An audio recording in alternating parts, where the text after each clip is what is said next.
The ship was too big, too clean, and too quiet for Sarah Voss.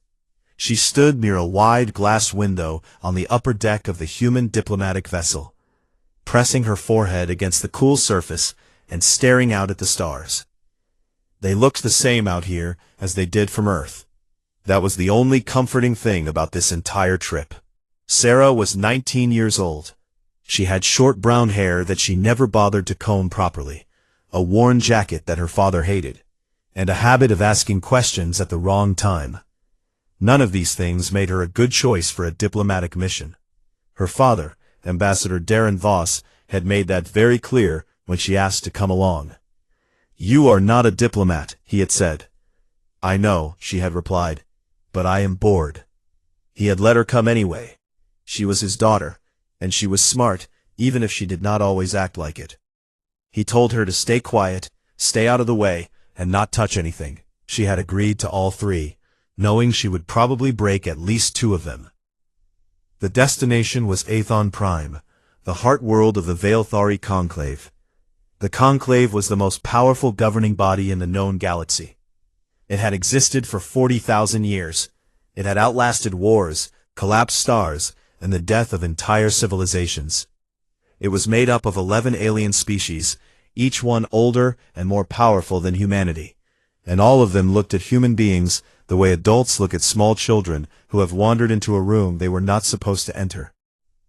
Humanity had been admitted to the Conclave only 6 years ago, not as full members, as a lesser species, which was the Conclave's polite way of saying not important enough to matter yet.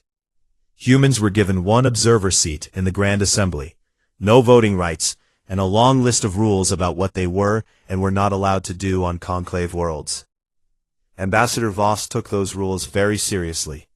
He had read every page of them twice.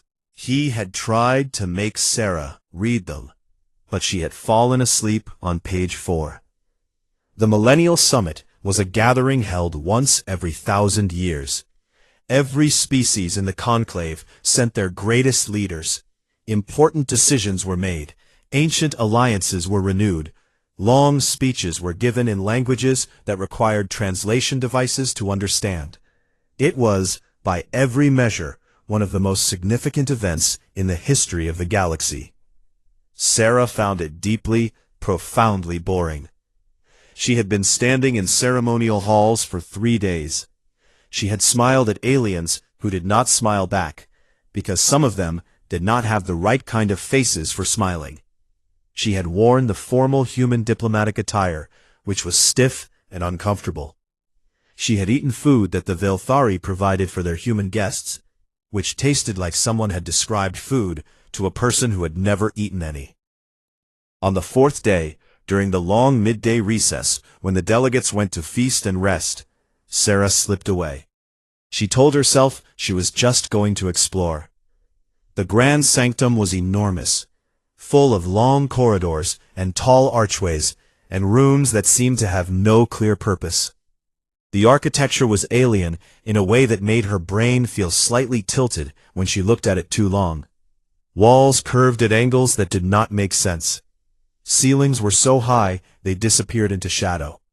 The floors were made of a dark, smooth material that seemed to absorb light rather than reflect it. She walked for a while without any direction, just letting her feet take her somewhere new. The corridors were empty during the recess. The lights were low. It felt, for the first time since she had arrived, like she could actually breathe. Then she found the room. It was at the end of a long corridor that she had not noticed before. The door was open, just slightly, and through the gap she could see a faint glow. She pushed the door open and stepped inside. The room was round and enormous. The ceiling arched high above her head, covered in markings she did not recognize. The walls were lined with tall pillars of dark stone, each one carved with symbols that seemed to shift slightly when she was not looking directly at them. The air felt different here, thicker somehow, like it had weight. In the center of the room sat a throne. It was massive, carved from a single piece of crystal that was neither fully transparent nor fully opaque. It caught the low light and scattered it in patterns across the floor. Around it, at a distance of several feet, hung ropes of deep red material, strung between small metal posts. There were signs attached to the ropes. She could not read them. They were written in Vaelthari script, which she had not bothered to learn. She stood and looked at the throne for a long moment. Her feet hurt. They had hurt for 3 days. The formal shoes were half a size too small, and she had been standing on hard floors in them for what felt like an eternity. The throne looked smooth and wide, and the crystal surface had a faint warmth to it, even from a distance. She thought about her father's rules. She had so far managed to keep most of them. She stepped over the rope. She sat down on the throne. It was comfortable, more comfortable than she expected. The crystal surface was warm, and seemed to fit her weight in a way that was almost like it had been waiting. She sighed, and let her shoulders drop, and closed her eyes for just a moment. Then the throne hummed. It was a low sound, felt more in the chest than heard with the ears. The warmth under her increased. The crystal brightened, going from a faint glow to something much stronger, a deep gold light that spread outward from beneath her, and traveled up the walls and into the carvings on the ceiling. The floor trembled. Not violently, just a small, steady vibration, like something very large had taken a breath. Sarah opened her eyes. The room was full of golden light.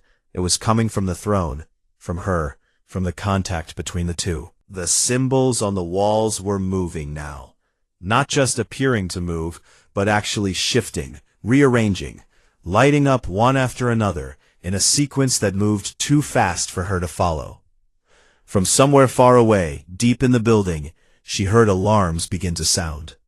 She looked down at her hands. They were fine. She was fine. Nothing hurt. Nothing felt wrong. If anything, she felt more awake than she had in days, like someone had opened a window in a room that had been closed too long. The door to the chamber burst open. A Vaelthari guard stood in the entrance, tall and gray-skinned, with 4 eyes that were all fixed on her. Behind the guard, more figures were appearing, pressing into the doorway, staring. Every alien face in the doorway wore the same expression: terror. Sarah looked at them. She looked at the golden light filling the room. She looked at the throne beneath her, still humming, still warm, still very much not killing her. "Did I break something?" she asked. No one answered. The alarms kept ringing. The throne kept glowing. And somewhere in the walls of the ancient room, something that had been sleeping for 12,000 years was beginning, very slowly, to wake up. They pulled her off the throne. It took 4 Vaelthari guards and 1 very flustered human security officer named Bennett, who kept whispering Sarah's name in a panicked voice, as if saying it quietly enough would somehow make the situation less catastrophic. The throne did not want to let her go. That was the only way to describe it. There was no physical grip, no lock, no mechanism she could see. But when she stood, there was a resistance, a pull, like the slow drag of a tide, and the golden light flickered and dimmed in a way that felt almost like disappointment. When her feet finally touched the floor again, the light did not go out completely. It stayed in the crystal, deep and steady, like an ember that had been breathed into life and was not interested in dying again. The throne had been dark for 12,000 years. Everyone in the room knew that.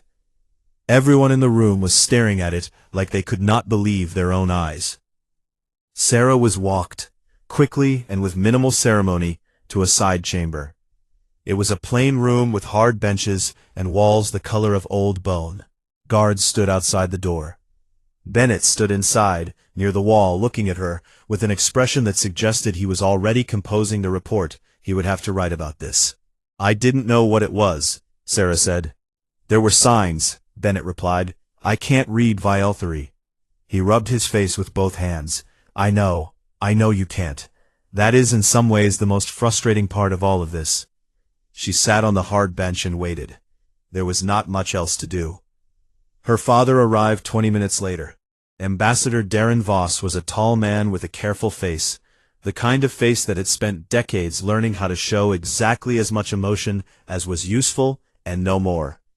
Right now, the face was showing a very controlled version of what Sarah recognized as the expression he used when he was genuinely frightened, but could not afford to let anyone know it. He did not speak for a moment. "Are you hurt?" he asked. "No," she said. "Good." He was quiet again. Then, "The Veilthari High Arbiters are convening. Archivist Zailvaran is asking to speak with you personally. He is the oldest living member of the Conclave. He is approximately 8,000 years old, and has witnessed the fall of 3 civilizations. He is not a being who gets rattled easily." Her father paused. "He is rattled." Sarah said nothing. "What were you thinking?" he asked. The question was not angry. It was genuinely curious in the way that people are curious about things they find completely incomprehensible. "My feet hurt," she said. Archivist Zailvaran came an hour later. He was shorter than most Veilthari, which still made him taller than any human in the room. His skin was a deep gray, almost silver at the edges, with the faint texture of old bark. He had 6 eyes arranged in a wide arc across his face, and all of them were focused on Sarah with an intensity that would have made most people look away. She met them all. He sat across from her without speaking for a long moment. Then he began. "The throne of eternal silence," he said, through the translation device clipped near his collar, had been built by a species called the Precursors. They had existed before the Conclave, before any of the current member species, before most of what the galaxy now considered ancient history. They had been builders. Not warriors, not conquerors, not explorers in the usual sense. They had built things that lasted, structures on dead moons that were still standing, relay stations in deep space that still transmitted, though no one knew what they were transmitting or to whom. And the throne. The throne had been placed in the grand sanctum of Aethon Prime as a gift, or a test, or possibly both. The Precursors had left records indicating that it was designed to select what they called a resonant, a being capable of interfacing with their technology, understanding their systems, carrying forward whatever it was they had been trying to build before they disappeared. Every species in the Conclave had tried to sit on the throne at some point. The Veilthari, first and most confidently, had attempted it 4 times over the centuries.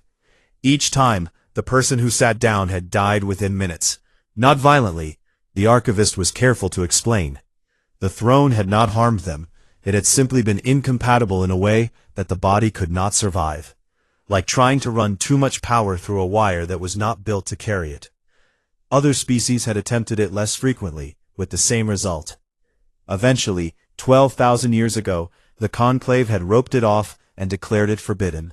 The signs around it said, in 6 Conclave languages, "Do not approach, do not touch, this object has claimed lives." And Sarah, her father said quietly, sat on it, because her shoes were too tight. Zelvaroon looked at Sarah with all 6 eyes. "Tell me," he said, "what you felt." She thought about it. "Warm," she said, "like sitting in sunlight. And then I heard something, not with my ears, more like a sound inside my head, but it wasn't a sound exactly, more like the beginning of a sentence, like someone had started to say something very long and complicated, and I had only caught the first word." The archivist was very still. "What was the word?" She tried to remember. "It felt like a name," she said, "but not mine. Older than that, like a name for a whole idea." He was quiet for a long time. When he spoke again, his voice had changed slightly. The translation device rendered it as flat and even. But underneath the translation, Sarah could hear something in the original tone, something that sounded like awe, and also fear. "The Precursors designed the throne to reject every species we know," he said. "Because every species we know thinks in certain ways. We plan for long lives. We build systems meant to last. We carry the weight of what we have already done. The throne, based on what little we could understand of the Precursors' notes, was looking for something different. Something that thinks quickly because it has no choice. Something that feels deeply because it knows it will not last forever. something that does not already know what is impossible. He looked at Sarah. Your species has been alive, in any form we would recognize, for perhaps 200,000 years. The youngest species in the conclave. You are, by every measure, children. You say that like it's an insult, Sarah said. I say it, he replied, because I am beginning to think it was the answer. That night, alone in her room in the human quarters, Sarah lay on her back and stared at the ceiling. The upload, if that was the right word for it, had not stopped when she left the throne. It was slower now, quieter, like a slow pour rather than a flood. Images she had no context for, star maps that showed systems she did not recognize. The feeling of very large distances, of cold and silence, and something moving through it with great purpose. She did not sleep, but she was not afraid. Whatever the throne had started, it was not finished with her yet. The emergency session was called at dawn, Athon prime time, which meant very little to Sarah, since the planet had 3 suns, and the concept of dawn was more of a suggestion than a fact. What it meant practically was that every high-ranking delegate in the conclave was pulled from sleep or rest or feeding or whatever it was they did when they were not making galaxy-shaping decisions, and marched into the Grand Assembly Hall to decide what to do about a 19-year-old human girl. Sarah was not in the room. She was told this was for her own safety. She suspected it was because the conclave did not want her to hear what they were saying about her. She sat in the human quarters with her father, Archivist Zel Varan, standing nearby as a kind of unofficial observer, and waited while Bennett monitored the translation feed on a small screen in the corner. She could tell things were not going well by the way Bennett kept going pale, and then recovering himself, and then going pale again. Tell me, she said. He looked at her father, who nodded. The Veilthari faction wants you placed under formal observation, which means in practice moved to a Veilthari research facility for an undetermined period of time. They are being polite about it, but they mean they want to study you. Like a specimen. Like a very important specimen. They're trying not to say that directly. What about the others? Bennett hesitated. The Dresh Imperium is calling for what they're translating as a precautionary cessation, which means they want you removed as a threat, permanently. Sarah's father said nothing. His jaw tightened slightly. And the Saloon Collective, Bennett continued, is suggesting what they call harmonious integration. They want to absorb your neural patterns into their hive mind before the precursor upload goes any further. So one faction wants to lock me up, one wants to kill me, and one wants to eat my brain, Sarah said. Those are not their exact words, but that's what they mean. He did not deny it. Ambassador Voss stood. He straightened his jacket. He looked at his daughter for a long moment, with an expression she had not seen on his face before. It was not fear exactly. It was something harder than fear. Resolve, maybe. The kind that comes when a person realizes there is no good option and has to pick the least bad one quickly. I am going in there, he said. I have one voice and no voting rights and approximately no leverage, but I am going to use all 3 anyway. He left. Zel Varan watched him go and then turned back to Sarah. He is a good man, the archivist said. Yes, she agreed, he really is. She was quiet for a moment. Then she said, They're not going to listen to him, are they? The conclave has existed for 40,000 years, Zel Varan replied. In that time, it has developed many habits. One of them is not changing course, simply because someone asks politely. Sarah nodded. She had expected this. Somewhere in the back of her mind, in the part that was slowly being filled with things the throne had given her. She had already begun to understand what the conclave was, and how it worked, and why it worked that way. It was not evil. It was something potentially worse than evil. It was comfortable. It had been doing things the same way for so long that it had forgotten there were other ways, and it would do almost anything to avoid being reminded. She went to sleep at some point. She was sitting up on the edge of her bed, thinking, And then she was dreaming in a way that was not quite dreaming.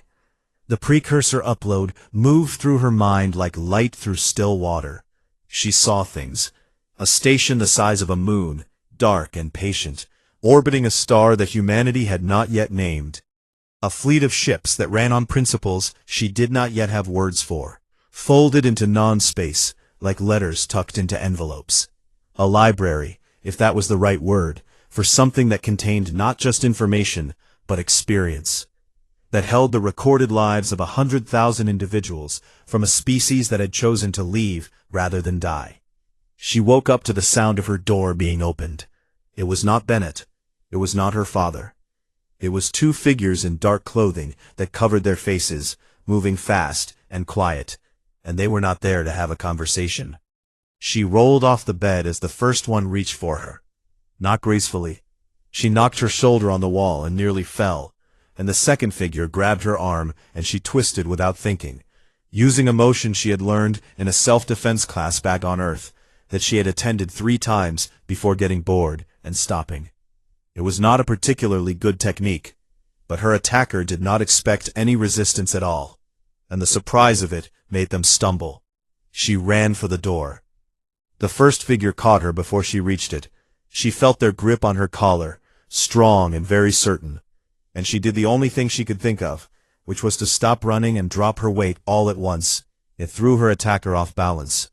In that half second, she reached for something, anything that might help, and something answered. She did not know what she did. That was the honest truth of it. She thought in some panicked, wordless way about the floor, about the space beneath it, about the architecture of the building that the throne had shown her in fragments. And something moved. A low vibration traveled through the ground beneath her feet, and the floor under her 2 attackers cracked and dropped. Not far, just 18 inches, but enough. She stumbled forward and through the door and into the corridor, where she ran directly into Zel Varan, who had been standing outside. He looked at her.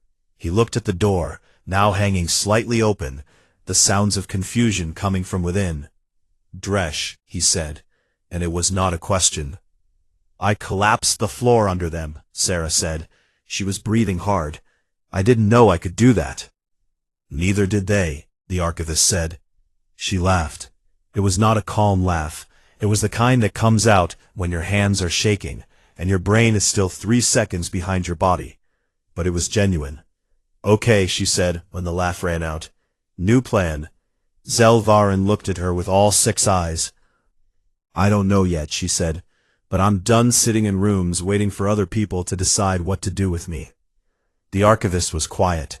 Then slowly, in a way that his face was not entirely built for, he did something that might have been the beginning of a smile. "The conclave," he said, "is not going to enjoy this." She walked back to the throne herself this time. No one stopped her. That was the strange thing.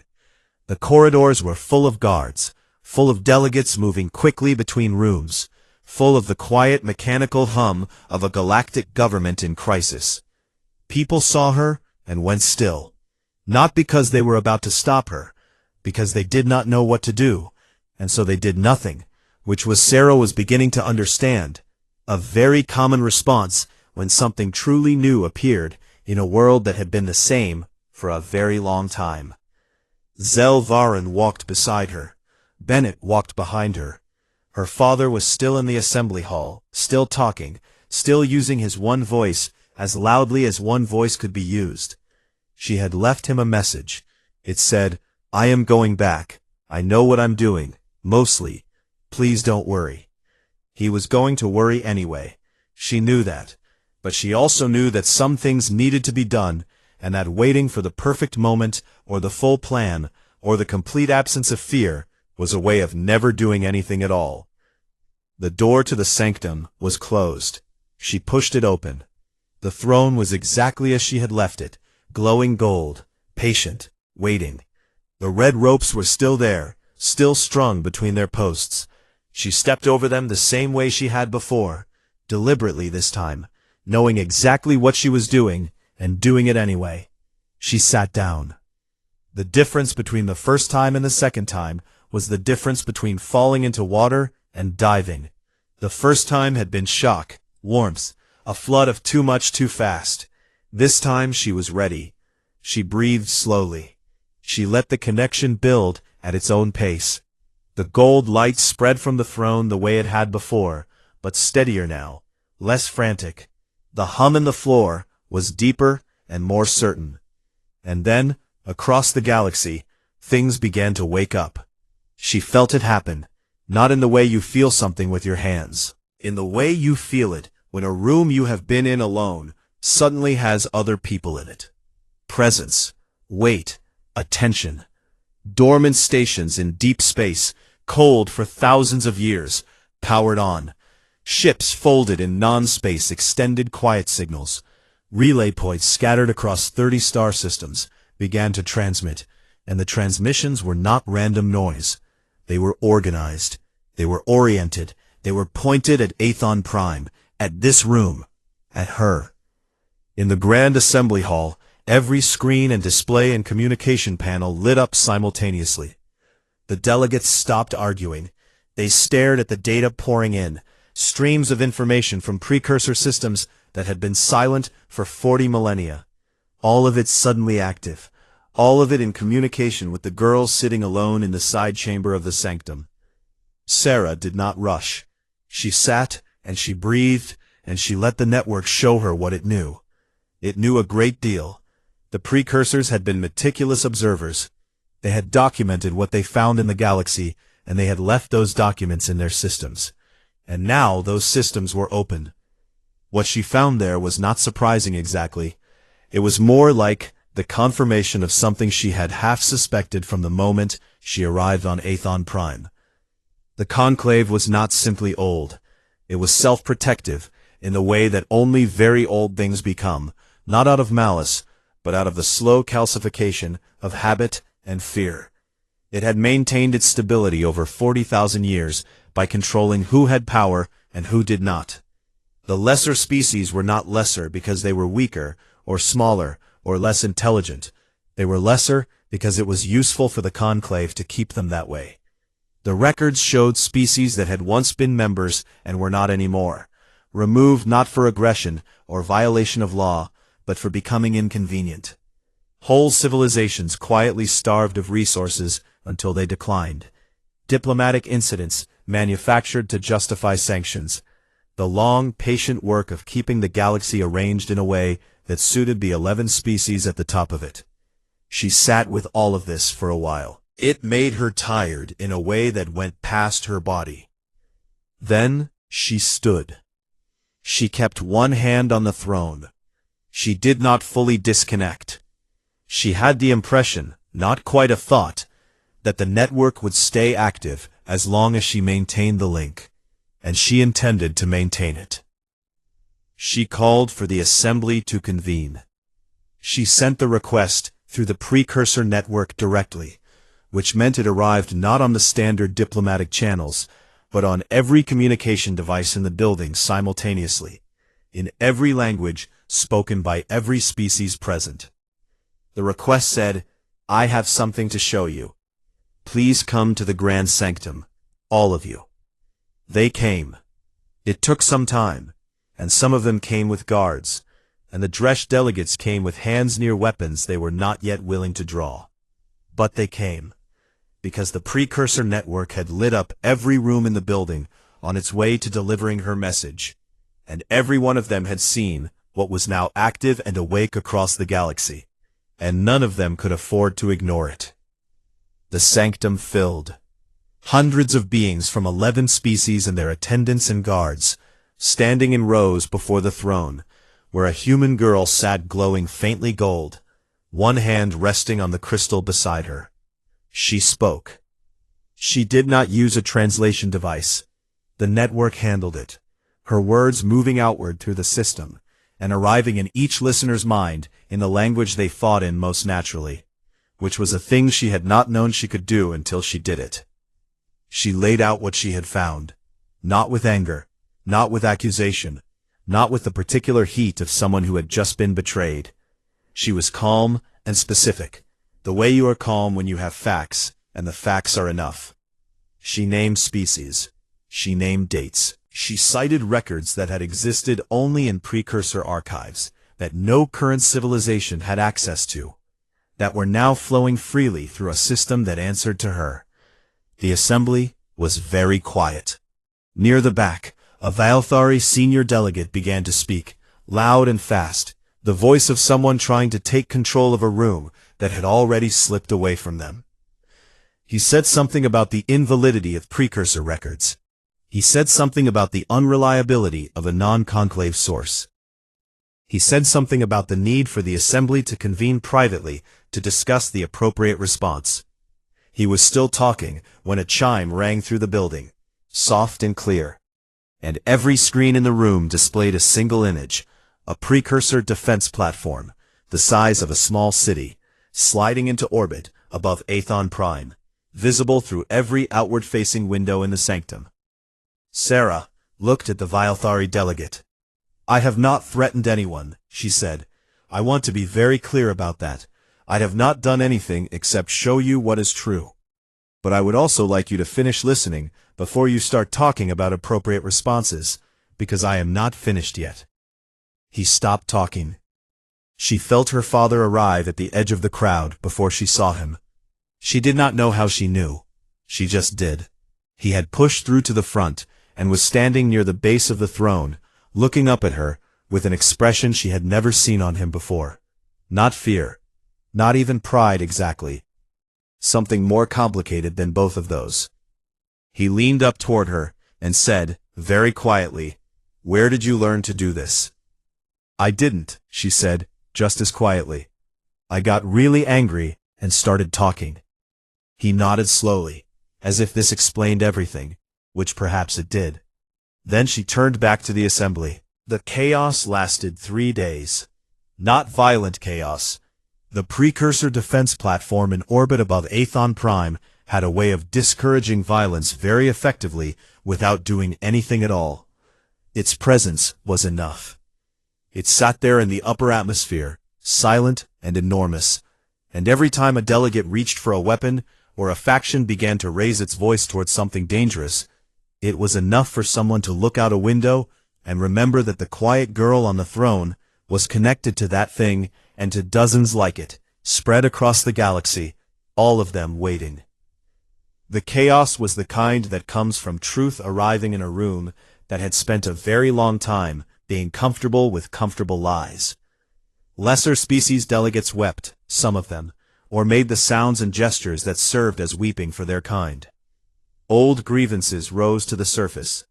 Species that had been politely deferential to the Valthari for centuries found their voices in a matter of hours, because the records Sarah had shared left very little room for the old polite fictions. The Valthari did not collapse. Sarah had not expected them to. They were old and they were proud, and they had convinced themselves over a very long time that what they had done was necessary, which is a thing that powerful beings are very good at doing. They argued, they disputed the records, they questioned the legitimacy of precursor archives as evidence. They were eloquent and they were patient, and they were, she had to admit, not entirely wrong about some things. The Conclave had kept peace in the galaxy for 40,000 years. That was real.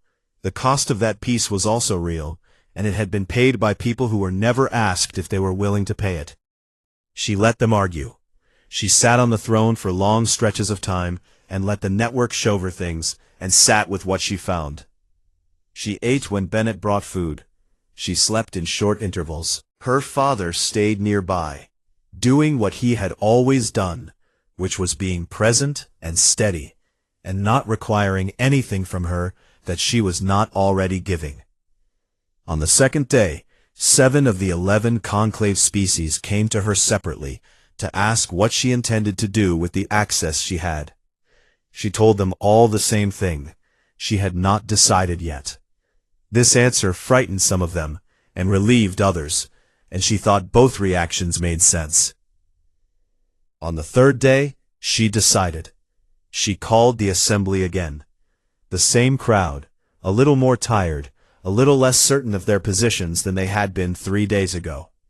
She stood this time, not sitting on the throne but standing beside it. one hand resting on its surface, the network connection steady. She proposed the open conclave. No permanent ruling species, leadership rotating between all member species on a fixed cycle, including the lesser species, who would no longer be lesser. Full transparency of conclave records going forward. Shared access to precursor technology, not controlled by any single faction, administered through a collective stewardship council with equal representation. A formal process for reviewing past decisions that had harmed member species, not to punish anyone, but to acknowledge what had happened and make it right where it could be made right. She laid it out carefully and without hurry. She had been thinking about it for 3 days, and it was not a perfect plan. She said that openly. It was a beginning, and beginnings were allowed to be imperfect. What mattered was that it was honest, and that it was fair, and that it gave everyone in the room, all the species who had been at the top for 40,000 years, and all the ones who had not, a reason to stay at the table.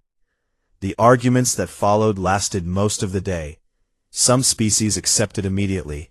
The Sulith, a quiet insectoid people who had been lesser species for 30 centuries, were the first. Their delegates standing before Sarah had even finished speaking, trembling faintly with something that translated as relief. Several others followed within the hour.